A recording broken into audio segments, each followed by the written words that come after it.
Trở lại với kênh Ốc Bảy. Hôm nay Ốc làm tteokbokki hay còn gọi là bánh rạo cay các bạn. Món ăn này xuất xứ từ Hàn Quốc. Ốc làm cấp tốc nha các bạn. Bokki cấp tốc làm từ bánh tráng nha. Thì không thể thiếu được bánh tráng các bạn. Đây Ốc chuẩn bị một sắp nè 30 cái. Ốc sử dụng cái hiệu Safaco nha. Ốc thấy cái loại bánh tráng này nó dày. Khi mình cuộn lên đó, thì tteokbokki của mình vừa ăn luôn nha. Và Ốc sử dụng 4 quả trứng vịt này, các bạn có thể thay thế trứng cút. 1 muỗng canh đường đen này, các bạn có thể thay thế đường phèn hoặc là đường cát của mình đều được. Và một ít mè vàng.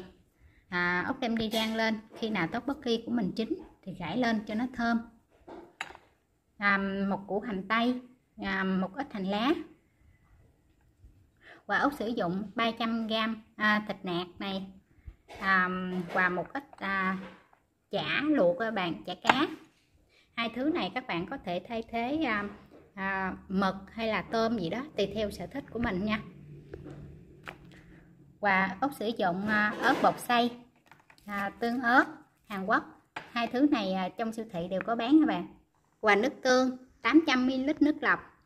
Nếu như các bạn sử dụng chả cá chiên hoặc là cái mực tôm thì mình giảm cái lượng nước lại còn 400ml nha. Đây Ốc chuẩn bị một cái thao nước các bạn để mình nhúng bánh tráng. Mỗi lần bánh tráng Ốc sử dụng 2 cái nha. Mình nhúng vào đây, mình nhúng vào thao nước nè các bạn, khoảng chừng 10 giây mình lấy lên nha. Đây, khi mình lấy lên thì bánh tráng nó còn thẳng nha.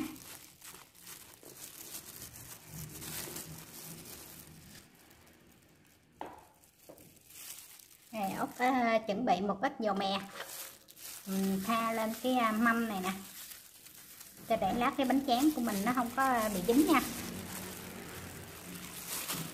Trải thẳng ra.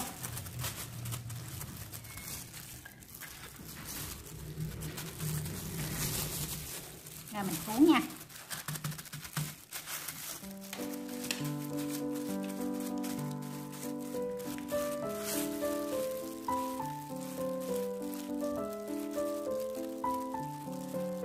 Cuốn cho chặt tay nè.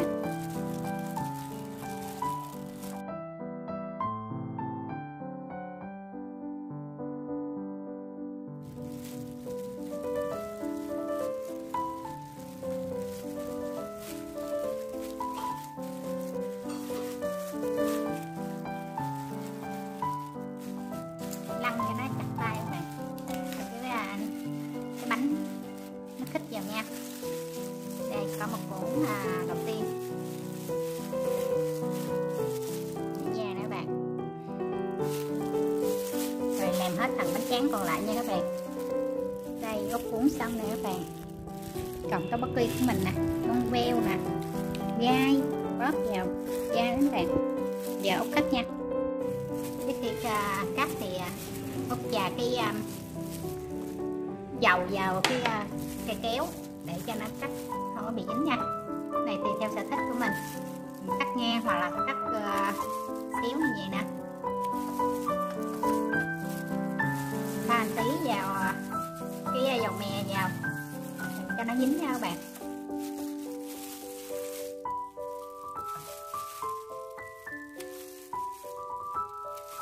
Cây Ốc làm cắt làm 4 khúc.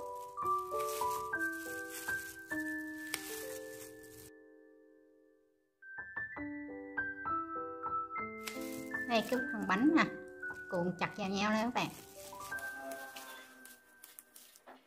Rồi bỏ trứng vào luộc nha các bạn. Các bạn thích ăn trứng lòng đào thì mình luộc khoảng 4 phút nha. Mà để cho cái lòng đỏ nó đều nhau thì mình lấy cái giá nè, mình lăn lăn đó các bạn. Trong lúc luộc mình lăn lăn đó để cho cái lòng đỏ nó được chín giữa nha, nó đều. Trứng Ốc luộc được 4 phút rồi. Giờ Ốc chuẩn bị một cái thao vớt ra nha, để cho nó nguội mình giải lột các bạn.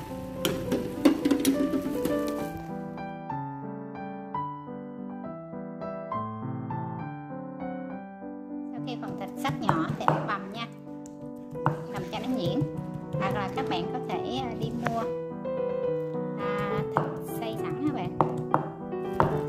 Cái phần thịt của ốc bằm đã nhuyễn, và ốc cho một tí nước tương vào nha, khoảng chừng nửa muỗng cà phê thôi nha các bạn.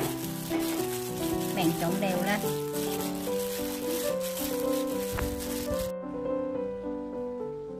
Giờ ốc cho một cái chảo có chiều sâu các bạn, và cho cái phần nước này vào nha,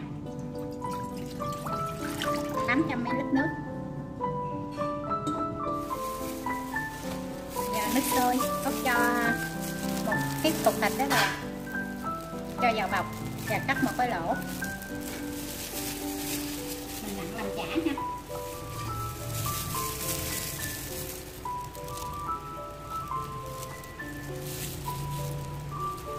Làm chả viên.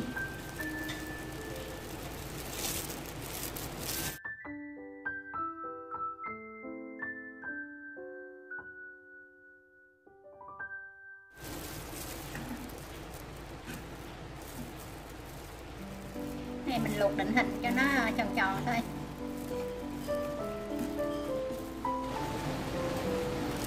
Cho nửa muỗng bột nêm vào.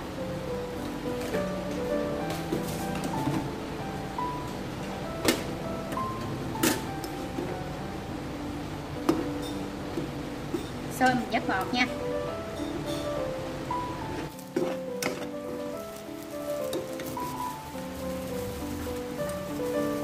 Cho cái chả này vào nha.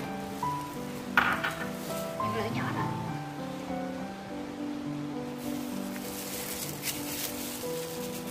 Rồi cho cái tương ớt Hàn Quốc vào nha. Muỗng canh.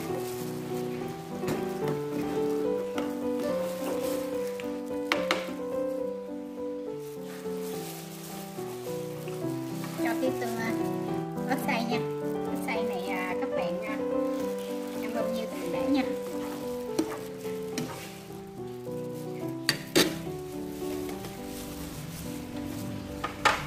Cho cái phần đường vào.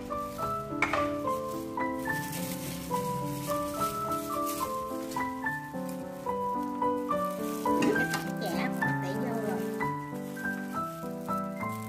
Cho hành tây vào.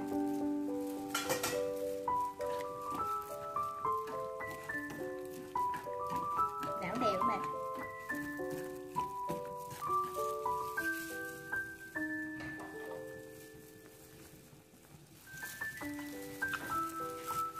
Rồi giờ ốc cho cái tteokbokki vào nha.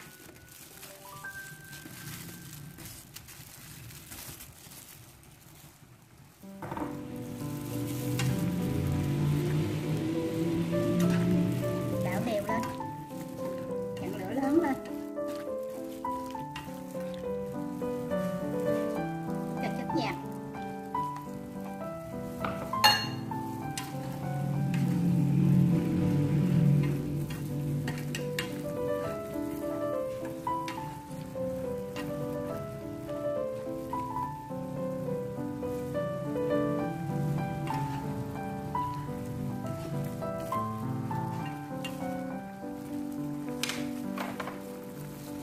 Cái đào hành lá nè, ốc cho vào luôn nha.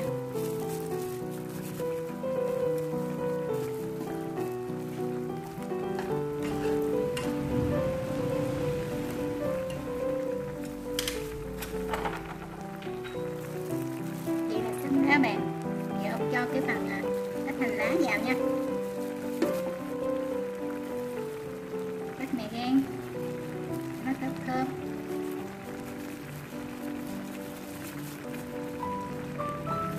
Vậy là xong món tteokbokki của ốc đã xong đó các bạn.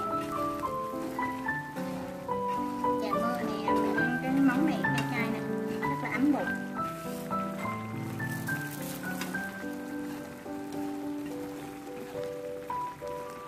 Giờ ốc thử nha.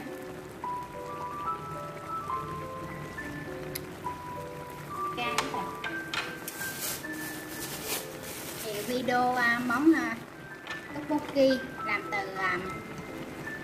bánh tráng các bạn cốt đến đây đã xong. Các bạn thấy thích hãy tặng Út một like, một sub và đừng quên nhấn cái chuông chọn tất cả để nhận những video bóc nha.